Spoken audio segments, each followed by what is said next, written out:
दोस्तों, आज हम उस इंसान की बात करने वाले हैं जिसकी फोटो आपकी जेब में पड़े नोट पर है, लेकिन सच्चाई ये है कि हम उस फोटो वाले बूढ़े आदमी को जानते ही नहीं हैं। हमें लगता है गांधी जी पैदा ही महात्मा हुए थे। हमें लगता है वो हमेशा से शांत थे, हमेशा से नॉन वायलेंट थे। गलत। क्या आप मानेंगे अगर मैं कहूं कि मोहनदास करमचंद गांधी एक फेलियर थे, एक मीट ईटर थे, एक सुसाइडल टीनेजर थे जिन्होंने जहर खाने की कोशिश की थी, एक लस्टफुल हस्बैंड थे जो अपनी पत्नी पर शक करते थे, और एक ऐसे इंसान थे जिन्होंने अपने खुद के शरीर यानी बॉडी को एक लेबोरेटरी बना दिया था। लोग कहते हैं गांधी ने अंग्रेजों से लड़ाई की। नहीं, गांधी की सबसे बड़ी लड़ाई अंग्रेजों से नहीं थी। उनकी सबसे बड़ी जंग उनके खुद के मन यानी माइंड और खुद के शरीर यानी बॉडी के खिलाफ थी। उन्होंने दुनिया को बदलने से पहले अपने आप को तोड़ तोड़ कर दोबारा बनाया। आज हम पॉलिटिक्स में नहीं जाएंगे, हम पार्टीशन या गोडसे की डिबेट में नहीं फंसेंगे। आज हम डिकोड करेंगे द गांधी माइंडसेट। कैसे एक डरपोक लड़का जो अंधेरे से डरता था, वो अकेला दंगे यानी राइट्स के बीच बिना हथियार के कैसे चला गया। कैसे एक आदमी ने बिना इंटरनेट के 30 करोड़ लोगों को एक उंगली पर नचा दिया।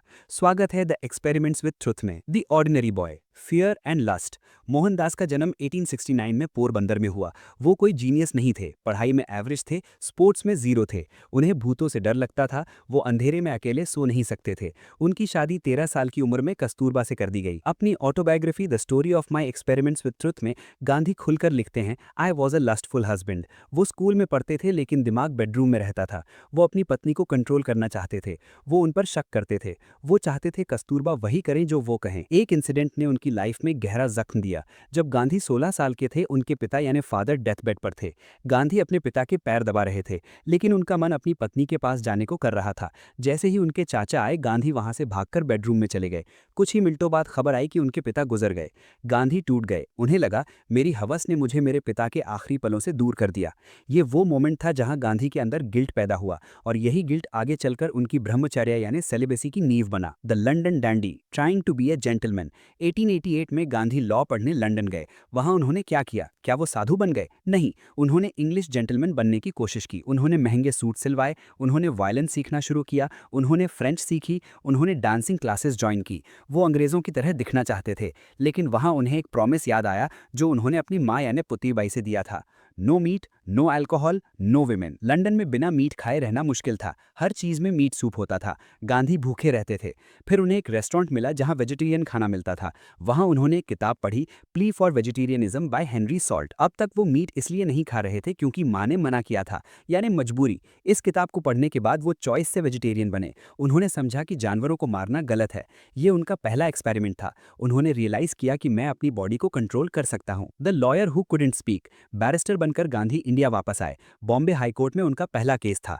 जज के सामने खड़े हुए, पैर कांप रहे थे, गला सूख गया, एक शब्द नहीं बोल पाए। उन्हें कोर्ट से भागना पड़ा और अपनी फीस वापस करनी पड़ी। सोचिए, वो आदमी जो आगे चलकर दुनिया का सबसे बड़ा ऑरेटर बना, वो अपने पहले केस में गूंगा हो गया था। वो एक फेलियर थे। इंडिया में उन्हें कोई काम नहीं मिल रहा था। तब उन्हें साउथ अफ्रीका से एक ऑफर आया, 1 साल का कॉन्ट्रैक्ट। दादा अब्दुल्ला की कंपनी का केस लड़ना था। गांधी ने सोचा, चलो यहाँ से भागने का मौका मिला। वो पैसे कमाने गए थे, लीडर बनने नहीं। The train incident, killing the ego. 1893, 7 June, Gandhi first class ticket लेकर ट्रेन में बैठे थे। एक गोरा आदमी आया और बोला, कूली यहाँ क्या कर रहा है, इसे बाहर फेंको। गांधी ने कहा, मेरे पास टिकट है। ऑफिसर ने कहा, थर्ड क्लास में जाओ। गांधी की जिद जाग गई। उन्होंने कहा, मैं नहीं जाऊंगा। उन्हें धक्का देकर पीटर मरिट्सबर्ग स्टेशन पर फेंक दिया गया। ठंड थी, अंधेरा था। गांधी वेटिंग रूम में बैठे ठिठुर रहे थे। उनके पास दो रास्ते थे, भाग जाओ, वापस इंडिया चले जाओ, लड़ो। उस रात उस ठंडे वेटिंग रूम में मोहनदास मर गया और गांधी पैदा हुए। उन्होंने सोचा, ये मेरे साथ हुआ है लेकिन हजारों इंडियंस के साथ रोज होता है। अगर मैं भागा तो मैं कायर कहलाऊंगा। ये इंसिडेंट पॉलिटिक्स का नहीं था, ये सेल्फ रिस्पेक्ट का था। गांधी ने वहां डिसाइड किया कि वो सफरिंग यानी पीड़ा को सहेंगे लेकिन झुकेंगे नहीं। The discovery of Satyagraha. South Africa में गांधी ने 21 साल बिताए। वहां उन्होंने अपने वेपन को डेवलप किया, सत्याग्रह। लोग सोचते हैं सत्याग्रह का मतलब है धरने पर बैठना। नहीं, सत्य प्लस आग्रह, इसका मतलब है सच पर अड़े रहना। गांधी का लॉजिक सिंपल लेकिन पावरफुल था। अगर तुम मुझे मारते हो और मैं तुम्हें वापस मारता हूं तो हम दोनों बराबर हैं। लेकिन अगर तुम मुझे मारते हो और मैं वापस नहीं मारता, लेकिन मैं तुम्हारी बात भी नहीं मानता, तो मैं तुम्हारी मॉरल अथॉरिटी खत्म कर देता हूं। उन्होंने देखा कि जब वो वापस नहीं मारते तो मारने वाला थक जाता है, मारने वाले को शर्म आने लगती है। ये साइकोलॉजिकल वॉरफेयर था। उन्होंने जनरल स्मट्स को भी झुका दिया। जब गांधी साउथ अफ्रीका से वापस आ रहे थे, जनरल स्मट्स ने कहा था, the saint has left our shores, I sincerely hope forever. संत चला गया, उम्मीद है वापस ना आए। स्मट्स उनसे डर गए थे, बंदूक से नहीं, उनकी जिद से। 1915 में गांधी इंडिया वापस आए। वो अब सूट बूट वाले बैरिस्टर नहीं रहे थे, वो अब महात्मा बनने की राह पर थे। लेकिन उनका सबसे बड़ा एक्सपेरिमेंट अभी बाकी था।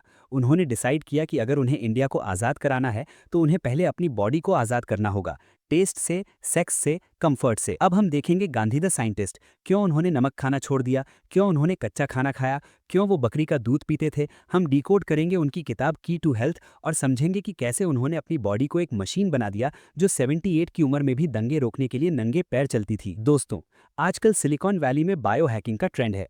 Take billionaires Elon Musk, Bryan Johnson अपनी बॉडी को ऑप्टिमाइज कर रहे हैं ताकि वो लंबी उम्र तक जिएं।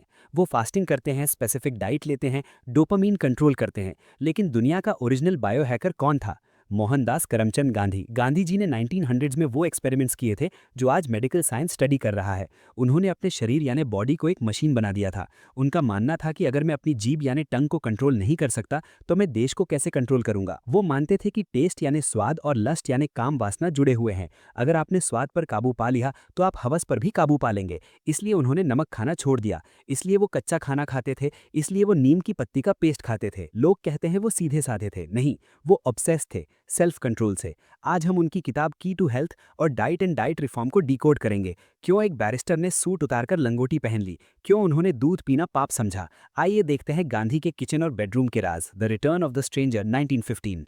9 जनवरी 1915 को गांधी इंडिया वापस आए। वो अब मोहनदास नहीं रहे थे, वो अब महात्मा बनने की राह पर थे। लेकिन इंडिया उन्हें नहीं जानता था।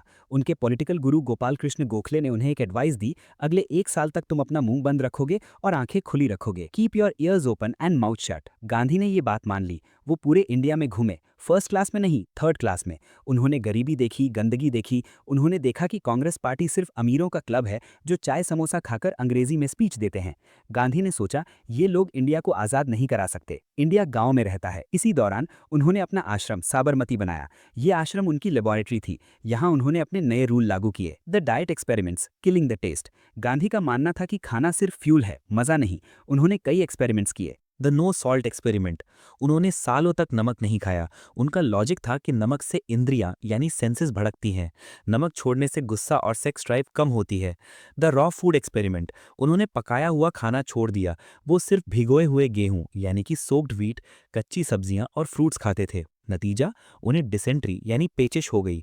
वो मरने की हालत में पहुंच गए। डॉक्टर्स ने कहा दूध पियो वरना मर जाओगे। द गोट मिल्क वाव। गांधी दूध के खिलाफ थे। उन्होंने कलकत्ता में देखा था कि पूका नाम की टॉर्चर टेक्निक से गायों और भैंसों से दूध निकाला जाता था।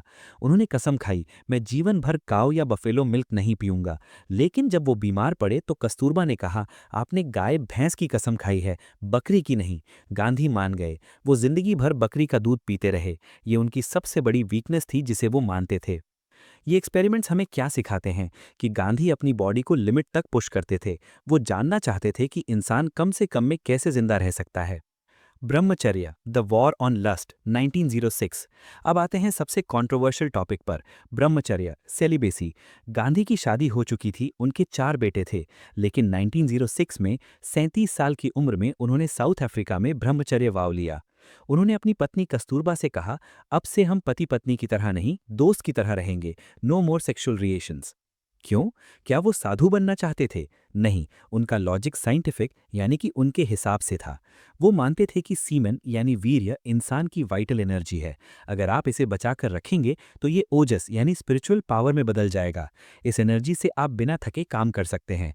उन्होंने कहा, अगर मुझे अंग्रेजों से लड़ना है तो मुझे पूरी एनर्जी चाहिए, मैं इसे सेक्स में वेस्ट नहीं कर सकता। ये आसान नहीं था। उन्होंने अपनी ऑटोबायोग्राफी में लिखा है कि उन्हें वेट ड्रीम्स यानी स्वप्न दोष आते थे। वो इससे परेशान हो जाते थे। वो खुद को सजा देते थे। वो खाना छोड़ देते थे यानी फास्टिंग। वो मानते थे कि अगर मेरे मन में गंदे ख्याल आए तो मेरी तपस्या भंग हो गई। ये स्ट्रगल उनकी आखिरी सांसों तक चला। नोट, उनके बाद के एक्सपेरिमेंट्स जहां वो लड़कियों के साथ सोए थे टेस्ट करने के लिए, हम आगे के पार्ट्स में डिस्कस करेंगे। अभी के लिए ये समझना ज़रूरी है कि उनके लिए ये विल पावर का टेस्ट था। Champaran, the first victory, 1917।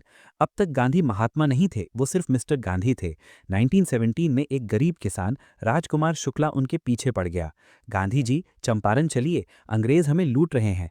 Bihar के चंपारण में अंग्रेज किसानों से जबरदस्ती नील की खेती करवाते थे। गांधी वहां गए। डिस्ट्रिक्ट मजिस्ट्रेट ने ऑर्डर दिया, गांधी लीव चंपारण इमीडिएटली। यहाँ गांधी ने अपना पहला सत्याग्रह इंडिया में यूज किया। उन्होंने मजिस्ट्रेट को लिखा, आई डिसोबे दिस ऑर्डर, मैं यहाँ से नहीं जाऊंगा, आप मुझे अरेस्ट कर लीजिए। कोर्ट में गांधी ने कहा, मैं कानून तोड़ रहा हूं इसलिए नहीं कि मैं क्रिमिनल हूं, बल्कि इसलिए क्योंकि मैं अपनी अंतरात्मा की आवाज सुन रहा हूं। मजिस्ट्रेट कंफ्यूज हो गया। हजारों किसान कोर्ट के बाहर खड़े थे। अंग्रेज डर गए। उन्होंने केस वापस ले लिया। ये पहली जीत थी। इसने गांधी को सिखाया कि फियरलेसनेस यानी निडरता ही आज़ादी है। इसी दौरान रविंद्रनाथ टैगोर ने उन्हें टाइटल दिया महात्मा। The shedding of clothes, the Madurai moment, 1921। हमें लगता है गांधी हमेशा धोती पहनते थे। नहीं, 1921 तक वो गुजराती ड्रेस यानी धोती, कुर्ता और टोपी पहनते थे। वो चाहते थे कि हर इंडियन खादी पहने, लेकिन खादी महंगी थी। लोगों ने शिकायत की, बापू, हमारे पास खाना खाने के पैसे नहीं हैं, हम इतने कपड़े कहाँ से लाएंगे।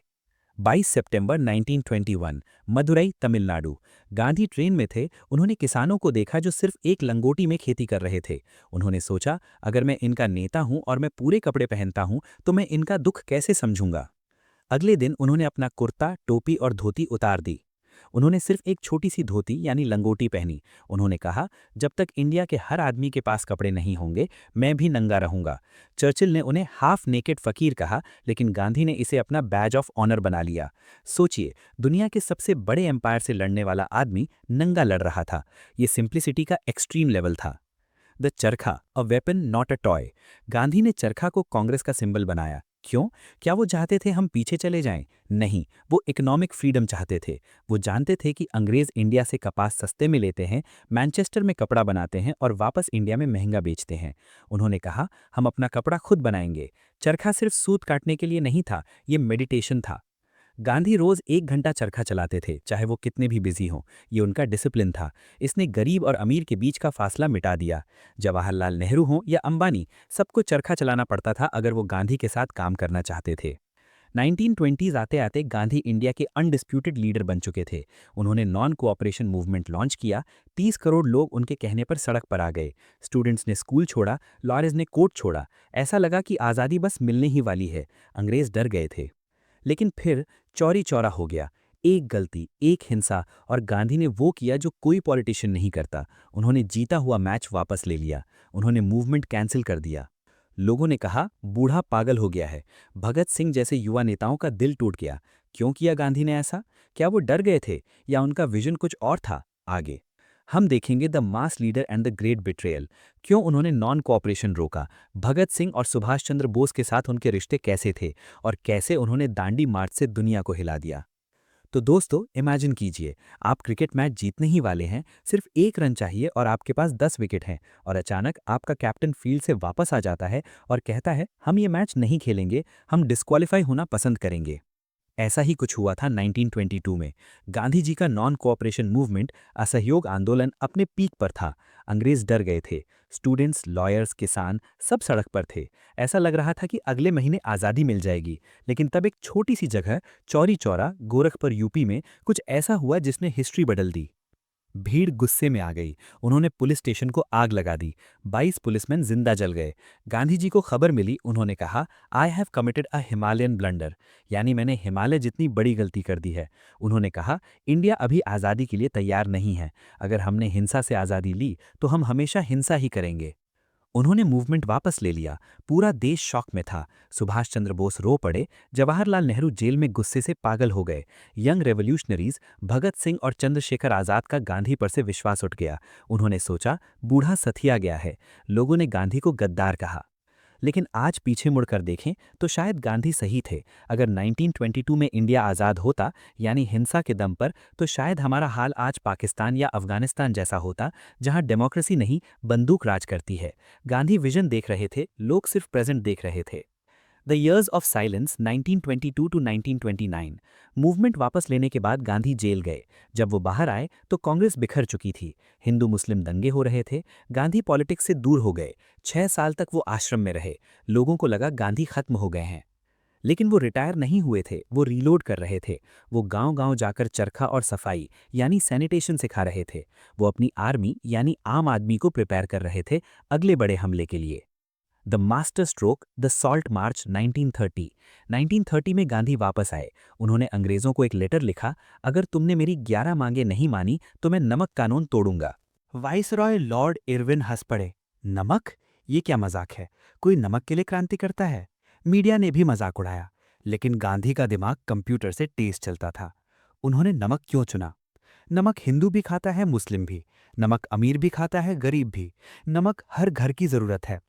अगर वो कॉन्स्टिट्यूशन या वोट की बात करते तो अनपढ़ किसान नहीं समझता, लेकिन नमक पर टैक्स हर औरत, हर बच्चा समझ गया। 12 मार्च 1930 गांधी अपने 78 साथियों के साथ साबरमती से निकले दंडी तक। 385 किलोमीटर्स। वो 61 साल के थे। वो सबसे तेज चलते थे।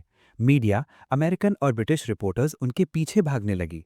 टाइम मैगजीन ने उन्हें कवर किया। जहां से वो गुजरते, लोग जुड़ते गए। जब वो दांडी पहुंचे तो उनके पीछे हजारों लोग थे। 6 अप्रैल 1930 गांधी ने समुद्र किनारे एक मुट्ठी नमक उठाया और कहा, with this I am shaking the foundations of the British empire. इसके साथ मैं अंग्रेजी हुकूमत की नींव हिला रहा हूं। पूरे देश ने नमक बनाना शुरू कर दिया। 60,000 लोग जेल गए। अंग्रेजों को समझ नहीं आया कि किस किस को अरेस्ट करें। एक चुटकी नमक ने वो कर दिया जो बड़े बड़े बॉम्ब नहीं कर पाए। दुनिया ने मान लिया, गांधी जीनियस है। The Bhagat Singh dilemma 1931। अब आते हैं उस दाग पर जो गांधी के दामन पर हमेशा रहा। भगत सिंह, सुखदेव, राजगुरु। इन्हें फांसी यानी हैंगिंग की सजा हुई थी। पूरा देश चाहता था कि गांधी जी उन्हें बचाएं। गांधी जी लॉर्ड इरविन के साथ पैक्ट यानी समझौता साइन कर रहे थे। लोगों ने कहा, बापू साइन मत करो जब तक भगत सिंह की फांसी रुक न जाए। गांधी ने इरविन से बात की। उन्होंने कहा, अगर आप इन लड़कों की सजा माफ कर दें तो देश में शांति होगी। लेकिन इरविन मना कर गया। गांधी ने पैक्ट साइन कर दिया। 23 मार्च 1931 भगत सिंह को फांसी हो गई। जब गांधी कराची कांग्रेस सेशन में गए तो नौजवानों ने उन्हें काले झंडे दिखाए। नारे लगे, गांधी गो बैक। लोगों का गुस्सा जायज था, लेकिन गांधी का लॉजिक यानी कंट्रोवर्शियल ये था कि मैं हिंसा का समर्थन नहीं कर सकता। मैं भगत सिंह की बहादुरी की इज्जत करता हूं, लेकिन उनके तरीके यानी बॉम्ब और पिस्टल की नहीं। अगर मैं उन्हें बचा लेता तो मैं हिंसा को लेजिटिमेसी दे देता। क्या गांधी उन्हें बचा सकते थे अगर वो जिद पर अड़ जाते? शायद हाँ, लेकिन उन्होंने अपनी आइडियोलॉजी यानी नॉन वायलेंस को पॉपुलैरिटी से ऊपर चुना। ये फैसला आज भी डिबेट का विषय है। Gandhi versus Bose, the clash of titans 1939। Subhash Chandra Bose यानी नेताजी गांधी की रिस्पेक्ट करते थे। उन्होंने ही गांधी को फादर ऑफ द नेशन कहा था, लेकिन दोनों के रास्ते अलग थे। गांधी नॉन वायलेंस, बोस तुम मुझे खून दो, मैं तुम्हें आज़ादी दूंगा यानी फोर्स। 1939 में बोस कांग्रेस के प्रेसिडेंट बन गए। त्रिपुरी सेशन में उन्होंने गांधी के कैंडिडेट पट्टाभी सीतारमैया को इलेक्शन में हरा दिया। ये गांधी के लिए बहुत बड़ा झटका था। उन्होंने कहा, पट्टाभीज डिफीट इज माई डिफीट, ये मेरी हार है। गांधी ने पॉलिटिक्स खेली। उन्होंने कांग्रेस वर्किंग कमेटी के मेंबर्स को रिजाइन करने को कहा। बोस अकेले पड़ गए। गांधी के नॉन कोऑपरेशन की वजह से बोस को रिजाइन करना पड़ा। बोस ने कांग्रेस छोड़ी और फॉरवर्ड ब्लॉक बनाया। यहां हमें गांधी का वो रूप दिखता है जो साधु नहीं बल्कि रूथलेस पॉलिटिशियन था। वो जानते थे कि अगर बोस कांग्रेस चलाएंगे तो कांग्रेस वायलेंट हो जाएगी। गांधी अपनी मूवमेंट को हाईजैक नहीं होने देना चाहते थे। उन्होंने बोस को निकाल दिया, भले ही बोस जीते हुए थे। क्विट इंडिया, डू और डाई 1942। वर्ल्ड वॉर टू शुरू हो चुकी थी। अंग्रेज कमजोर पड़ रहे थे। गांधी ने देखा, लोहा गर्म है, हथौड़ा मारने का वक्त आ गया है। अब तक गांधी रिक्वेस्ट करते थे, अब वो डिमांड कर रहे थे। 8 अगस्त 1942 ग्वालियर टैंक मैदान, बॉम्बे।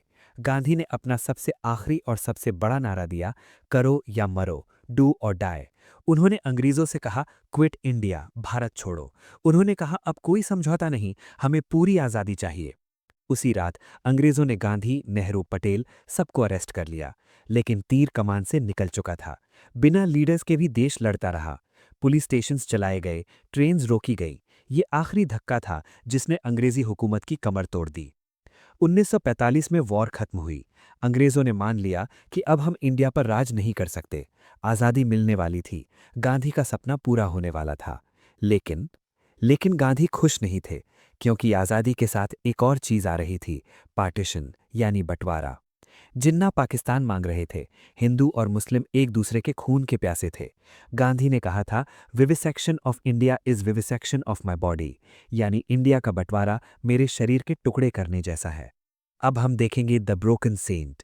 कैसे आज़ादी के दिन यानी 15 अगस्त 1947 को जब पूरा देश जश्न मना रहा था, तो गांधी कलकत्ता के अंधेरे में भूख हड़ताल पर बैठे थे। हम देखेंगे डायरेक्ट एक्शन डे का खूनी मंजर, और हम समझेंगे कि कैसे उन्होंने अपनी जान पर खेलकर नोआखाली में दंगे रोके। तो दोस्तों, 15 अगस्त 1947, हम सब इस तारीख को जश्न के साथ याद करते हैं। आज़ादी का दिन, तिरंगा लहराने का दिन। लेकिन क्या आप जानते हैं कि उस रात जब पूरा देश नाच रहा था, जब Nehru ji tourist with destiny speech दे रहे थे, तो महात्मा गांधी कहाँ थे? क्या वो रेड फोर्ट पर थे? नहीं। क्या वो पार्लियामेंट में थे? नहीं। क्या वो खुश थे? बिल्कुल नहीं। गांधी उस रात कलकत्ता के गंदे अंधेरे कमरे हायदरी मंजिल में बैठे थे। वो रो रहे थे। उन्होंने उस दिन कोई मिठाई नहीं खाई। उन्होंने 24 घंटे का उपवास रखा था। उन्होंने कहा, आज का दिन मेरे लिए जश्न का नहीं, शोक का दिन है। आज मेरा देश दो टुकड़ों में कट गया है। जिस हिंदू मुस्लिम यूनिटी के लिए उन्होंने 30 साल अपनी जिंदगी दे दी, वो उनकी आंखों के सामने जल रही थी। लोग उन्हें फादर ऑफ द नेशन कह रहे थे, लेकिन वो फादर अपने बच्चों को एक दूसरे को काटते हुए देख रहा था। आइए देखते हैं वो खून की होली जिसने गांधी को तोड़ दिया। Direct action day, the great Calcutta killings, 1946। बात शुरू होती है 16 अगस्त 1946 से। मोहम्मद अली जिन्ना ने पाकिस्तान की मांग मनवाने के लिए डायरेक्ट एक्शन डे अनाउंस किया। उन्होंने कहा, लड़ कर लेंगे पाकिस्तान। कैलकाटा में दंगे शुरू हो गए। ये कोई छोटा मोटा दंगा नहीं था, ये सिविल वॉर थी। 72 घंटों के अंदर 4000 लोग मारे गए। 1 लाख लोग बेघर हो गए। सड़कों पर लाशें सड़ रही थीं, गिद्ध उन्हें खा रहे थे। गांधी उस वक्त दिल्ली में थे। जब उन्हें खबर मिली तो वो हिल गए। उन्होंने कहा, मैं वहां जाऊंगा, मैं इन पागलों के बीच जाऊंगा। लोगों ने रोका, बापू मत जाइए, वहां आपको मार दिया जाएगा। हिंदू भी गुस्से में हैं, मुस्लिम भी। लेकिन गांधी ने कहा, अगर खून बह रहा है तो मेरा वहां होना जरूरी है। Noakhali, walking on glass, the hardest test. Calcutta के बाद आग नोआखाली में फैल गई। वहां हिंदुओं को मारा जा रहा था, औरतों का रेप हो रहा था। गांधी वहां पहुंचे। वो 77 साल के थे, शरीर कमजोर था, लेकिन उन्होंने जूते उतार दिए। उन्होंने कहा, यह धरती मेरे लिए पवित्र है, क्योंकि यहां निर्दोषों का खून गिरा है। वो नंगे पैर गांव-गांव घूमे। रास्ते में कांच के टुकड़े थे, कांटे थे, लोगों ने उनके रास्ते पर गंदगी फेंक दी थी। गांधी ने बिना गुस्सा किए खुद झाड़ू उठाया, रास्ता साफ किया और आगे बढ़े। वो मुस्लिम किसानों के घर रुके। उन्होंने उनका खाना खाया। उन्होंने कहा, मैं तुम्हें इस्लाम सिखाने नहीं आया, मैं तुम्हें इंसानियत याद दिलाने आया हूं। वो अकेले थे, उनके साथ कोई पुलिस नहीं थी, लेकिन जहां जहां वो गए, दंगे रुक गए। हत्यारे उनके पैरों में गिरकर रोने लगे। लॉर्ड माउंटबैटन ने बाद में कहा, in Punjab we have 55,000 soldiers and large scale rioting. In Bengal our forces consist of one man and there is no rioting. Gandhi is the one man boundary force. Punjab में 55,000 फौजी दंगे नहीं रोक पाए, बंगाल में एक बूढ़े आदमी ने रोक दिए। The partition, the vivisection of a nation. लेकिन गांधी हर जगह नहीं हो सकते थे। दिल्ली में पॉलिटिक्स बदल रही थी। लॉर्ड माउंटबैटन इंडिया आए थे बंटवारा करने के लिए। कांग्रेस के लीडर्स नेहरू और सरदार पटेल थक चुके थे। उन्हें लगा, जिन्ना के साथ काम करना अमुमकिन है। अगर हमने पाकिस्तान नहीं दिया तो पूरा इंडिया सिविल वॉर में जल जाएगा। गांधी आखिरी आदमी थे जो पार्टीशन के खिलाफ थे। उन्होंने जिन्ना को ऑफर दिया, आप पूरे इंडिया के प्राइम मिनिस्टर बन जाइए, लेकिन देश को मत तोड़िए। नेहरू और पटेल डर गए। उन्हें लगा ये प्रैक्टिकल नहीं है। आखिर में नेहरू और पटेल ने गांधी के बिना ही पार्टीशन एक्सेप्ट कर लिया। जब गांधी को पता चला तो वो टूट गए। उन्होंने कहा, you are cutting India into two, you are cutting my heart. लेकिन वो लोकतंत्र यानी डेमोक्रेसी मानते थे। उन्होंने देखा कि उनके अपने लोग यानी कांग्रेस और जनता अब उनकी बात नहीं सुन रही। उन्होंने हार मान ली। लोग पूछते हैं, गांधी ने पार्टीशन क्यों नहीं रोका? सच ये है, गांधी के पास पावर नहीं थी। पावर नेहरू और पटेल के हाथ में थी। गांधी सिर्फ एक मॉरल एडवाइजर रह गए थे। उन्होंने कहा, मैं अब एक खोटा सिक्का यानी फॉल्स कॉइन हूं जिसकी कोई वैल्यू नहीं। 15 अगस्त 1947, द फास्ट अनटू डेथ। आज़ादी मिल गई, पाकिस्तान बन गया। पंजाब और बंगाल में इंसानियत मर गई। ट्रेन्स भर भर कर लाशें आ रही थीं। दिल्ली में भी दंगे शुरू हो गए। गांधी कैलकाटा से दिल्ली आए। उन्होंने देखा कि मॉस्क्स यानी मस्जिदें तोड़ी जा रही हैं, मुस्लिम्स को काटा जा रहा है। 12 जनवरी 1948 गांधी ने अपना आखिरी और सबसे खतरनाक दांव खेला। उन्होंने अनाउंस किया फास्ट अनटू डेथ यानी आमरण अनशन। उन्होंने कहा मैं तब तक खाना नहीं खाऊंगा जब तक दिल्ली में शांति नहीं होती, चाहे मेरी जान चली जाए। ये कोई धमकी नहीं थी। डॉक्टर्स ने कहा कि उनकी किडनी फेल हो सकती है। पूरा देश हिल गया। नेहरू, पटेल, मौलाना आजाद सब उनके पास भागे। बापू खाना खा लीजिए, हम सब ठीक कर देंगे। गांधी ने कहा नहीं, जब तक दिलों में शांति नहीं होगी मैं नहीं उठूंगा। The surrender of weapons. दोस्तों, इस फास्ट का असर चमत्कारी था। जो लोग एक दूसरे को मार रहे थे वो गांधी के घर यानी बिरला हाउस के बाहर जमा होने लगे। हिंदू रेफ्यूजीज, सिख रेफ्यूजीज, मुस्लिम लीडर्स, उन्होंने नारे लगाए, गांधी जी को मरने मत दो। हजारों की भीड़ ने अपने हथियार, तलवारें, बंदूकें, चाकू गांधी के कदमों में डाल दिए। एक आदमी जिसका बेटा दंगों में मारा गया था, उसने गांधी पर रोटी फेंकी और कहा, खा ले बुद्धे, मैं तेरी मौत का बोझ नहीं लेना चाहता। गांधी ने उसे गले लगाया, वो रो पड़ा। 18 जनवरी 1948 सभी धर्मों के लीडर्स ने लिख कर दिया कि वो शांति बनाए रखेंगे। गांधी ने जूस पीकर अपना उपवास तोड़ा। उन्होंने एक बार फिर देश को बचा लिया था, लेकिन उन्हें नहीं पता था कि इस शांति की कीमत उन्हें अपनी जान देकर चुकानी पड़ेगी। क्योंकि कुछ लोग थे जो इस शांति से खुश नहीं थे। कुछ लोग थे जिन्हें लगता था कि गांधी मुस्लिम्स को बचाकर हिंदूज के साथ धोखा कर रहे हैं। उनमें से एक आदमी का नाम था नाथूराम गोडसे। अब आते हैं उस मुद्दे पर जिसके कारण गोडसे ने गोली चलाई, अलिजिडली। पार्टीशन के वक्त तय हुआ था कि इंडिया पाकिस्तान को 55 करोड़ रुपीस देगा, यानी एसेट्स का हिस्सा। लेकिन पाकिस्तान ने कश्मीर पर हमला कर दिया था। सरदार पटेल ने कहा, हम दुश्मन को पैसे नहीं देंगे ताकि वो हमारे खिलाफ गोली खरीदे। इंडिया ने पैसे रोक लिए। गांधी ने कहा, यह वादा खिलाफी है, ब्रीच ऑफ प्रॉमिस है।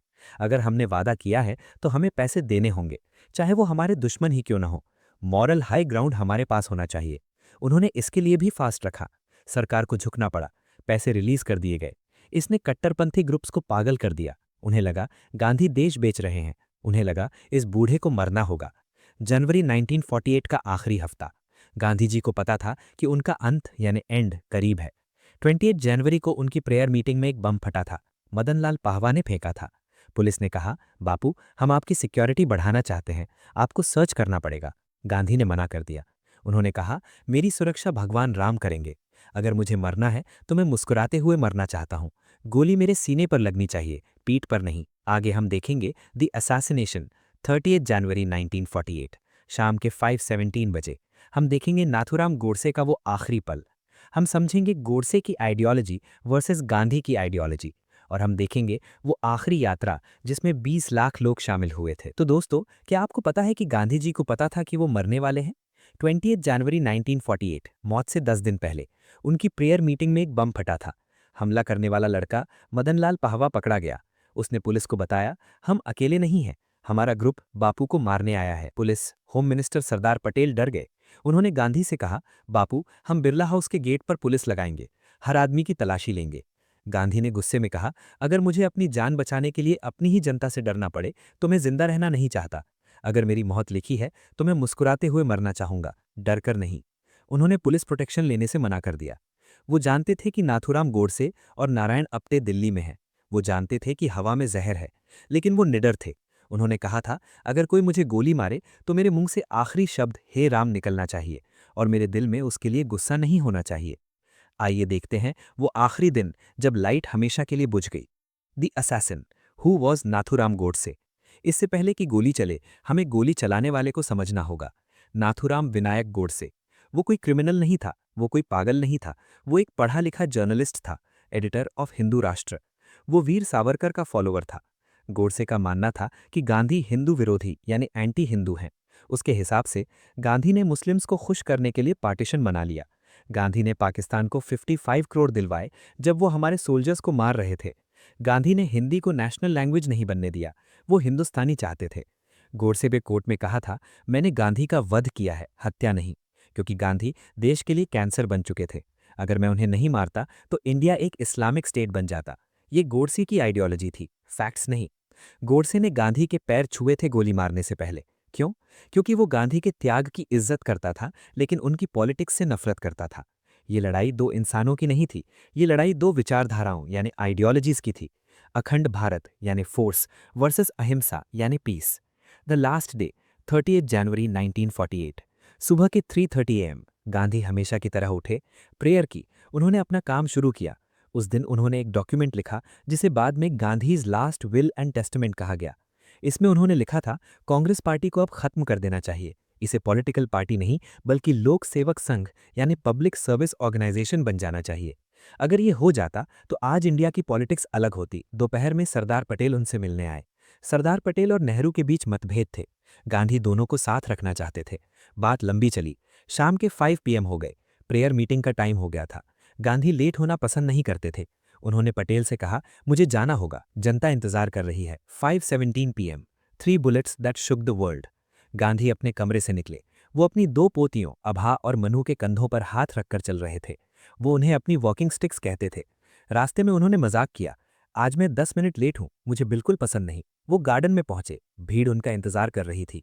भीड़ में नाथूराम गोडसे खाकी ड्रेस में खड़ा था। वो आगे बढ़ा। मनु ने सोचा वो पैर छूने आ रहा है। उसने कहा, बापू पहले ही लेट हैं, हटो। गोडसे ने मनु को धक्का दिया। उसके हाथ से माला गिर गई। गोडसे ने अपनी बेरेटा MT 1934 पिस्तौल निकाली और बिना हिचकिचाए 3 गोलियां दाग दी। था था था। पहली गोली पेट में लगी, दूसरी और तीसरी गोली सीने पर लगी। गांधी के हाथ जुड़ गए नमस्ते पोजीशन में। उनके मुंह से निकला, हे राम। कुछ लोग कहते हैं उन्होंने राम नहीं कहा, वो बस गिर गए। लेकिन उनकी लाइफ की फिलॉसफी यही थी। वो जमीन पर गिर गए। उनका सफेद धोती खून से लाल हो गया। दुनिया का सबसे बड़ा शांति दूत हिंसा से मरा। The chaos, the Bapu is finished. गोड से भागा नहीं, उसने पुलिस को सरेंडर कर लिया। भीड़ उसे मारना चाहती थी लेकिन पुलिस उसे बचा कर ले गई। गांधी को उठाकर बिरला हाउस के अंदर लाया गया, लेकिन तब तक देर हो चुकी थी। कोई डॉक्टर नहीं था। कुछ ही मिनटों बाद उन्होंने आखिरी सांस ली। बाहर भीड़ जमा हो गई थी। लोग रो रहे थे, चिल्ला रहे थे। जवाहरलाल नेहरू और सरदार पटेल वहां पहुंचे। दोनों एक दूसरे के गले लगकर रोए। नेहरू ने ऑल इंडिया रेडियो पर वो स्पीच दी जो आज भी सुनी जाती है, the light has gone out of our lives and there is darkness everywhere. A beloved leader, Bapu as we called him, the father of the nation, is no more. हमारे जीवन से रोशनी चली गई है और हर तरफ अंधेरा है। बापू अब नहीं रहे। दुनिया भर में शोक की लहर दौड़ गई। एल्बर्ट आइंस्टाइन ने कहा, generations to come will scarce believe that such a one as this ever in flesh and blood walked upon this earth। आने वाली पीढ़ियां यकीन नहीं करेंगी कि ऐसा इंसान कभी धरती पर चला था। जॉर्ज बर्नार्ड शॉ ने कहा, it shows how dangerous it is to be too good. ये दिखाता है कि बहुत अच्छा होना कितना खतरनाक है। The funeral, a river of tears. अगले दिन 31 जनवरी 1948, गांधी जी की अंतिम यात्रा। 20 लाख, 2 मिलियन लोग सड़कों पर थे। ये इंसानी इतिहास की सबसे बड़ी भीड़ थी। लोग ट्रक के ऊपर, पेड़ों के ऊपर, खंभों के ऊपर चढ़े हुए थे। हर कोई बस एक झलक देखना चाहता था। आयरनी देखिए, जिस इंसान ने पूरी जिंदगी अहिंसा, नॉन वायलेंस का प्रचार किया, उसकी अर्थी एक मिलिट्री वेपन कैरियर पर ले जाई गई। टैंक्स और सोल्जर्स उनके साथ चल रहे थे। ये दुनिया का तरीका था उन्हें रिस्पेक्ट देने का, लेकिन ये गांधी की आइडियोलॉजी के खिलाफ था। यमुना किनारे राजघाट पर उनका अंतिम संस्कार किया गया। उनके बेटे रामदास ने मुकाग्नि दी। जैसे ही आग जली, करोड़ों लोगों ने एक साथ महात्मा गांधी अमर रहे के नारे लगाए। एक युग का अंत हो गया। The aftermath, did Godse win? Gandhi के मरने के बाद क्या हुआ? गोडसे को लगा था कि गांधी के मरने से हिंदू राष्ट्र बन जाएगा, लेकिन हुआ उल्टा। गांधी की मौत ने देश को जोड़ यूनाइट कर दिया।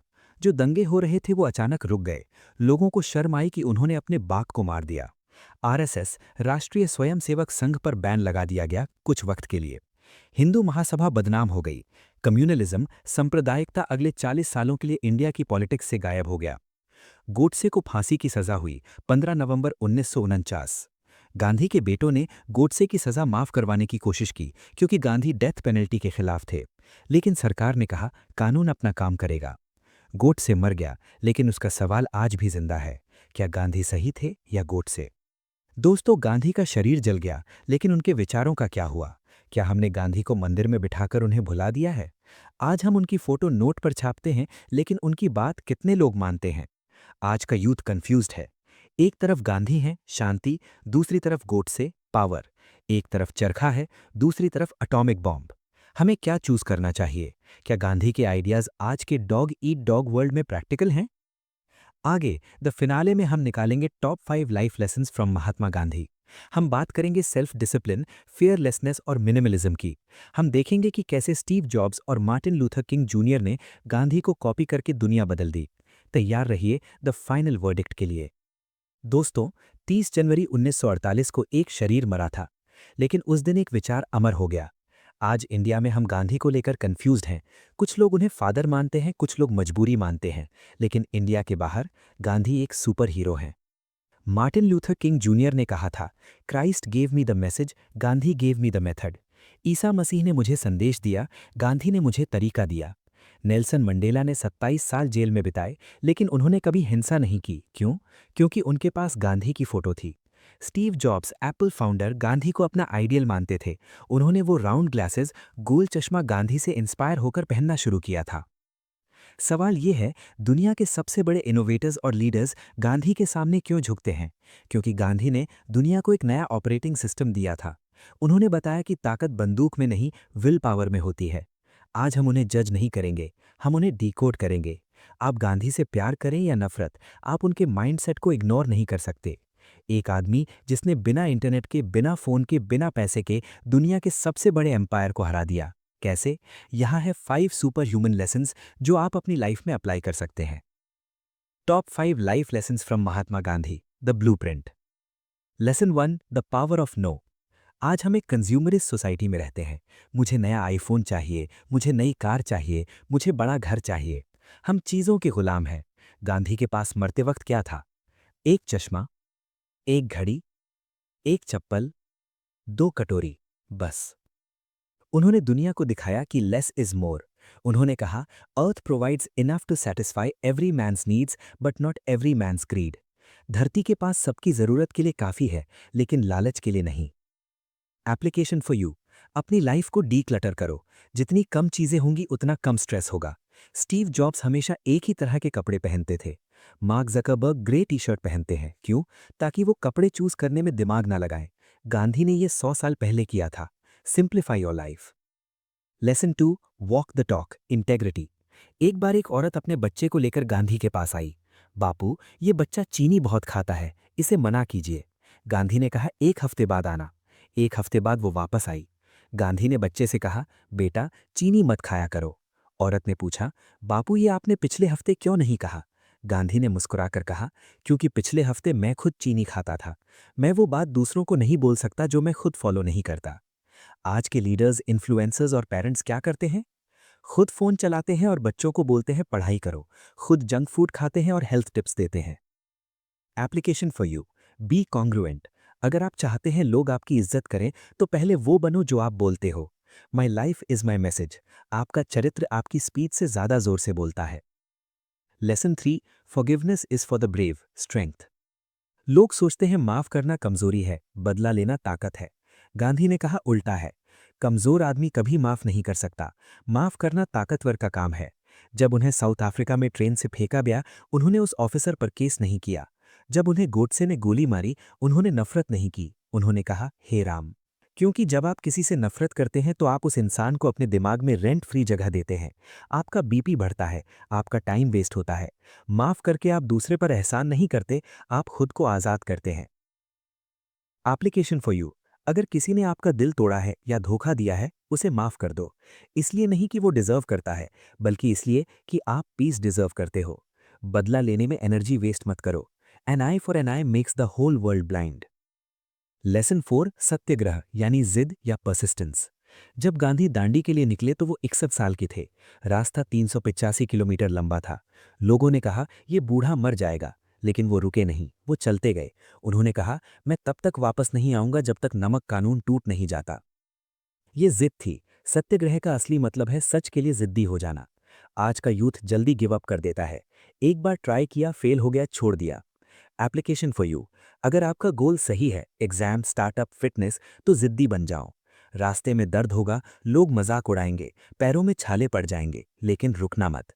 कंसिस्टेंसी ही वो सुपर पावर है जो एवरेज आदमी को लेजेंड बनाती है। First they ignore you, then they laugh at you, then they fight you, then you win. Lesson 5, experiment fearlessly, growth mindset.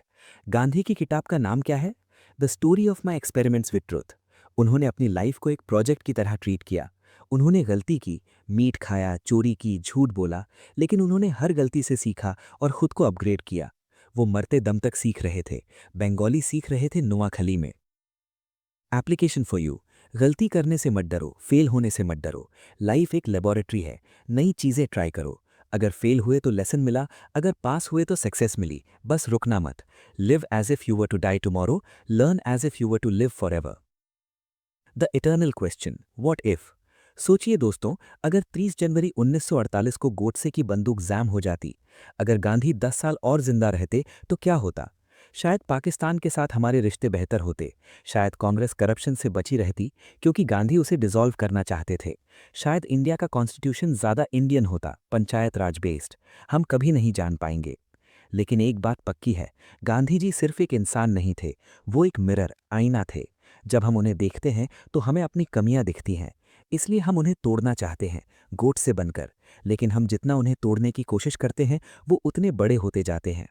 दोस्तों, ये थी महात्मा गांधी की पूरी कहानी 6 पार्ट्स में। हमने सिनर से सेंट तक का सफर देखा, हमने पॉलिटिशियन से साइंटिस्ट तक का दिमाग देखा। मेरा मकसद आपको गांधी भक्त बनाना नहीं था, मेरा मकसद आपको सोचने पर मजबूर करना था। आप गांधी को माने या ना माने, बस आंख बंद करके न माने, पढ़ें, समझें और फिर डिसाइड करें।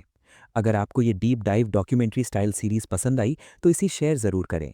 ये हिस्ट्री हमारी है, इसे भूलना नहीं है। नेक्स्ट वीडियो में मिलते हैं, तब तक के लिए be the change you want to see in the world. जय हिंद।